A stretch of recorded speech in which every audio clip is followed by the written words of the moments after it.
It's that time, Johnny, Utah, going to the airport, leaving on a jet plane.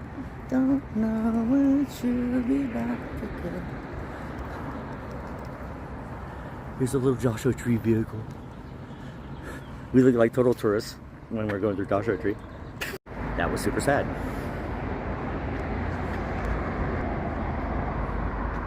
I do the creeper watcher back up.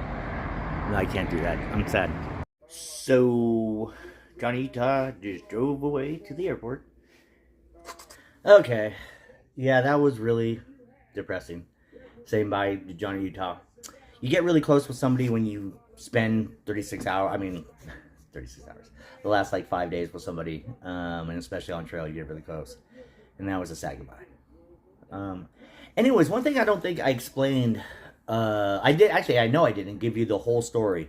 I mean, they explained their situation because people. I mean, people were saying it was like, why did you try Amazon Prime, or why did you try REI, or etc. etc. And I don't think I mentioned any of those. But here comes the actually comical story from the time we got to Whitewater. Well, actually, the pretty much from the time that Johnny Utah told me that she can't go on any longer until now.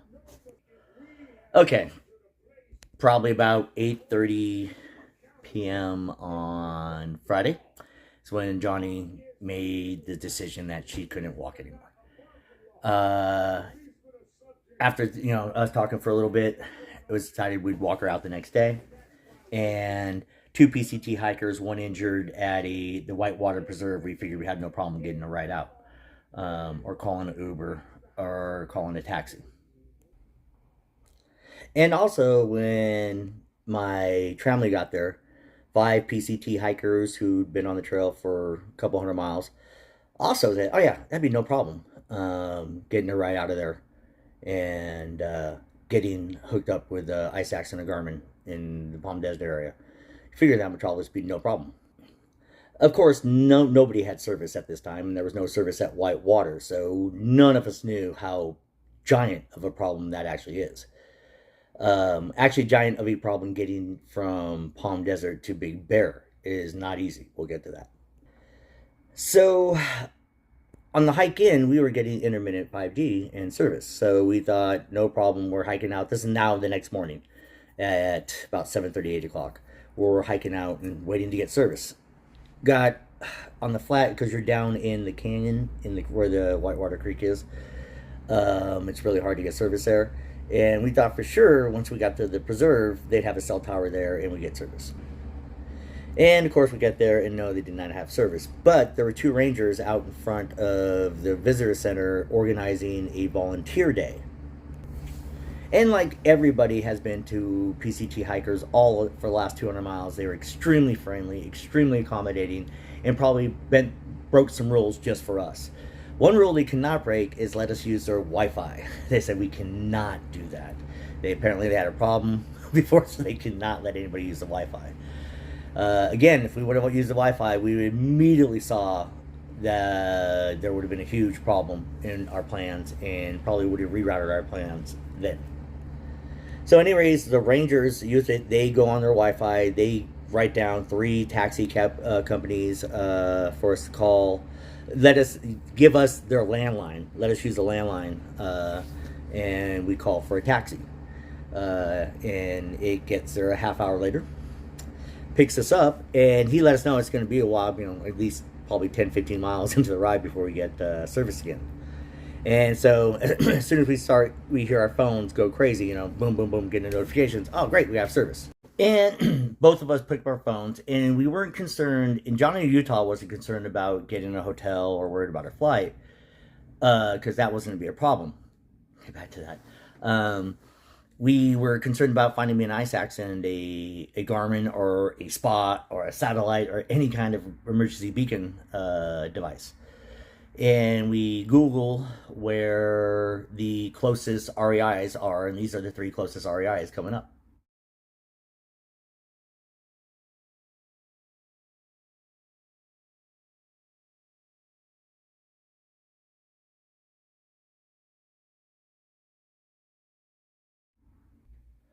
So you see, those weren't really feasible. Also, to get to those, that means renting a car, paying for the gas, the time, and coming back, and also the traffic. Remember this?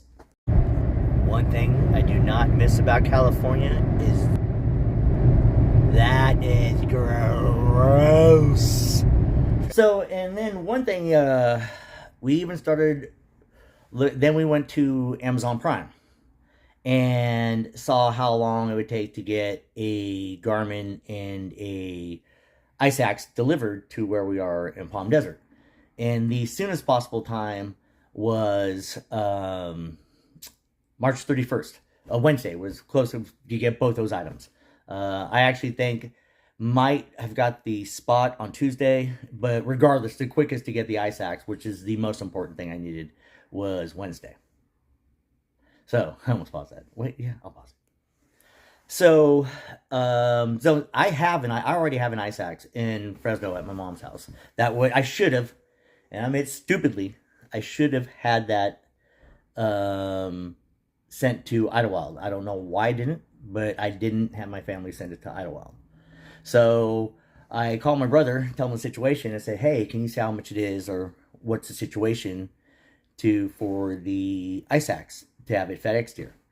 And there was a miscommunication, and I probably did say, can you I'm at the Marriott, can you FedEx me my ice axe? The problem with that is that FedEx does not deliver on Sunday. So everybody who said you could overnight something to us, or thank you for the suggestion, it wasn't possible. FedEx does not deliver on Sundays, and this was a Saturday. And we even started, both of us on our phones, started leapfrogging from where we were for Amazon Prime to see if we could have those delivered to different post offices if they would have got there quicker. I was trying to basically see if the Amazon supply centers that are closer to LA would have got there delivered overnight with Amazon Prime. I know it's because when I'm in Fresno, there's a giant Amazon distribution center there. And if you order in Fresno, there's an excellent chance you're going to get your stuff that day or the next day, and they deliver on Sundays. So we did that all the way to Big Bear. Not possible. Then while we go into Walmart. Oh, by the way, about the Marriott. Wait, I go back in there and I'm like, okay. Well, first of all, we go into Walmart. We do a resupply for me because I'm thinking I'm getting back on trail like the next day on Sunday. Still don't realize that this is not, can't fathom that this can't be possible to get in this metropolis a ice axe or a Garmin. At least a Garmin here in the Palm Desert area. I mean, there's Home Depots, there's Walmart, there's Big Fives, lots of sporting goods stores, and not a single one in this area had any rescue devices. So now I'm at the point I'm looking for any satellite beacon. And okay, so come out of the resupply. Didn't notice that I got a text and a phone call from my brother. And the voicemail that I wish I would have checked quickly, he was confirming my address, so he'd get me the ice axe ASAP. And it's great that he did, because this ended up being the best case and the quickest case scenario for me to get an ice axe. Oh, by the way, I checked Craigslist for an ice axe in Garmin within 50 miles, nothing. And it turns out they sent the ice axe. It's on its way. It was in FedEx. I talked to my brother. I was like, oh, okay, that's great. Then he tells me they don't deliver on Sunday. Oh. And then I started doing calculations like, okay, is it cheaper for me to skip ahead? Because now I have to get a hotel. If I'm waiting for that, I have to get a hotel room. And the ice axe was much more expensive than the hotel room. Well, more expensive than the hotel room. It's the Camp Corsa Alpina. I got it when they were on sale on REI, like a lot of people did. But still, it's a $160 ice axe. So it was cheaper to get the hotel room and wait for the ice axe. Okay, this is where it kind of gets funny part.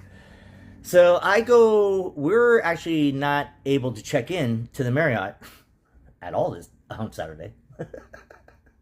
Because I go there and I'm talking to the lady at the desk, and I'm seeing if I could extend the reservation today for until Monday. Stay Sunday night, so we have Saturday and Sunday at the Marriott.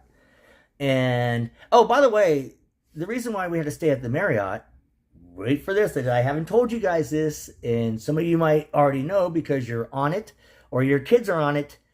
Guess what it is? Spring break in Palm Springs. Some of you are like, oh shit, that's right. That is an extremely popular destination for spring breakers, pandemic or not. And families. Actually, we saw way more families when we went through Palm Springs than we did spring breakers. So, everything in Palm Springs, Palm Desert, Desert Springs, Indio, everything in the surrounding area for hotels was pretty much booked. That's why I was wondering. I kept on seeing the Motel 6 in Travelodge. I was showing Johnny, Utah, look at this. And she was on her phone. We were looking for places too. It was $366 for the Motel 6 and $372 for the Travelodge on Saturday night. And we were like, what the hell? Why is it so expensive? And me not noticing this when I'm trying to extend the hotel at the Marriott. By the way, that was the only thing available. This is spring break here, got a lot of younger people coming down here, so they're not really staying at the Marriott. They're trying to stay at the cheapest places possible. And the only thing available for this Sunday was the Marriott. Because I said Sunday because that's what I booked our hotel for, was Sunday night, not Saturday night. Because nothing in Desert Springs, or Palm Springs was available on Saturday night. Every hotel was booked.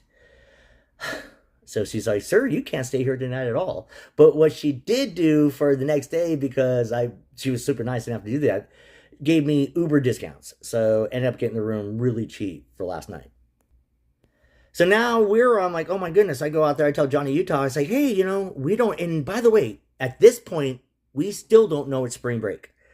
We don't find it out it's spring break until we get a ride from our Uber to our other hotel, which is the diviest hotel in Indio. That was considerably more expensive than the Marriott that we stayed in last night. It was the lock to the patio, to the pool, was zip tied. It was zipped because it was zip tied because I think somebody got scared because the other lock they didn't think was good enough. So I took out my knife and I take off the zip tie so we could at least open this only thing for ventilation to open the screen door. But no, the lock was permanently tied so you could open the screen door because I don't know if it's gonna be broken into or what. Then I try to open the drapes. Can't open the drapes because there's no cord. So I have to get on my trekking pole and push the drapes open. And every time I left the room or left Johnny, Utah, I gave her my knife. Yeah, it wasn't that bad. It was a joke, but the room was that bad. The area was not that bad, but the room definitely was that bad.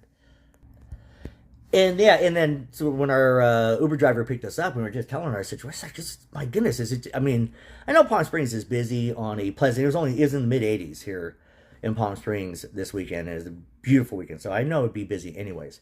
But asking the Uber drivers, it always is busy, man. It was so hard for us to. We couldn't get a hotel anywhere in Desert Springs, Palm Springs, or Palm Desert.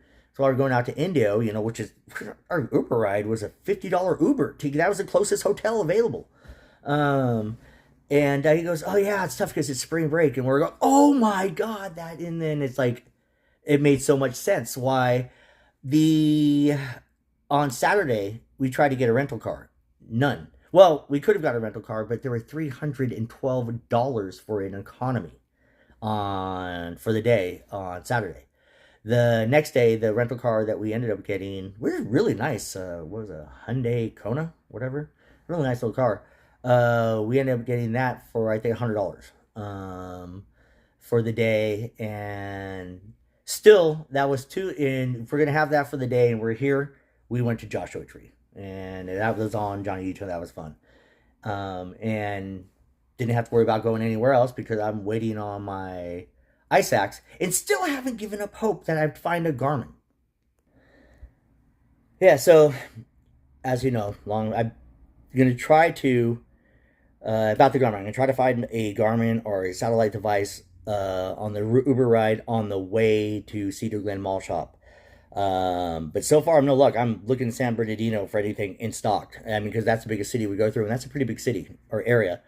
And I'm still not finding anything in stock in that city or anything that even yesterday I could get delivered to another Walmart and pick it up in reach, and nothing. Everything is as soon as would be Tuesday or Wednesday.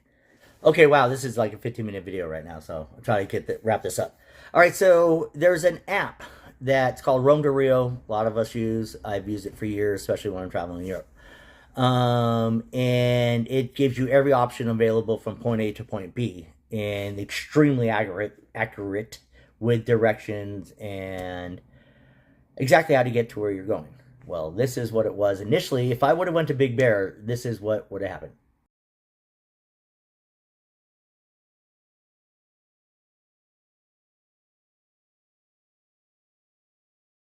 Okay, okay, now I was getting into Big Bear, which is now, since I had to wait for my ice axe to get here today, which is supposed to be guaranteed to be here before 12.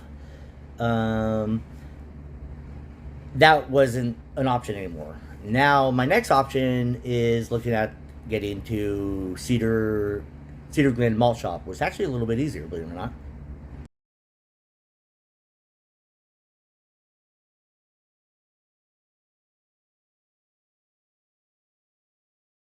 Okay, that's obviously quicker, a little bit easier.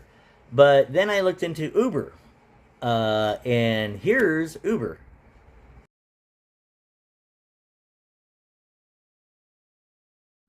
And you can see that's obviously the best option. So I'm going to take an Uber. The only problem was when we were talking to the Uber drivers is whether how long it might take me to get a ride. You're going to get a ride, but it depends on what that person has to do that day, because I do realize they have to drive back.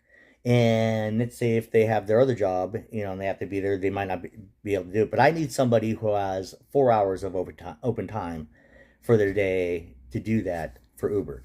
So I'll let you know how long it takes when I do request that Uber. And again, remember, for anybody who thinks is like, hey, man, this guy doesn't know what he's doing, 9 hours notice, overnight notice that this was going to happen. If I would have known 3 or 4 days in advance, this would have been zero problem. I've already had 3 packages sent to me on the trail. I know that's not a problem. I know they give tracking numbers. We have all done it. We all know about it. And I would have done that, wouldn't have been a problem if I just had a few days notice. But overnight notice, that's a major problem. And on a spring break weekend, makes it even much more a problem. So that's the whole story of what happened this weekend, why I've been here for 2 days, and super anxious about getting back on the trail, especially with these guys. I mean, there's a chance that they're in Big Bear today, and they're talking about being at Cedar Glen Malt Shop today, which is, I don't know if we looked at the miles, that's like 33 miles. Going in, I think, like 10,000 feet elevation gain. Now, the only thing that I would like about that, if they did do, is means they're going to be wiped out, and I will be able to keep up with them for the next 3 days. Sorry. But I hope they don't do that, but the way they do is I could be a little relieved. It's like, oh, shoot, you guys ain't walking. No, I know you're badass, but the biggest miles they've done are 26, 27 miles to date, which is still huge. But 33, I think it might even be 35 miles.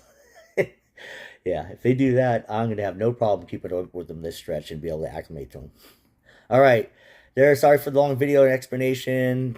Sorry if I bored you, but now it's going to be a whole different story with me, and you guys are going to be able to get to know Tuesday Goot, Jasmine, Blizzard now, Foxhead, Juice, and Squatch. So the 6 of us will be carrying on from Cedar Glen.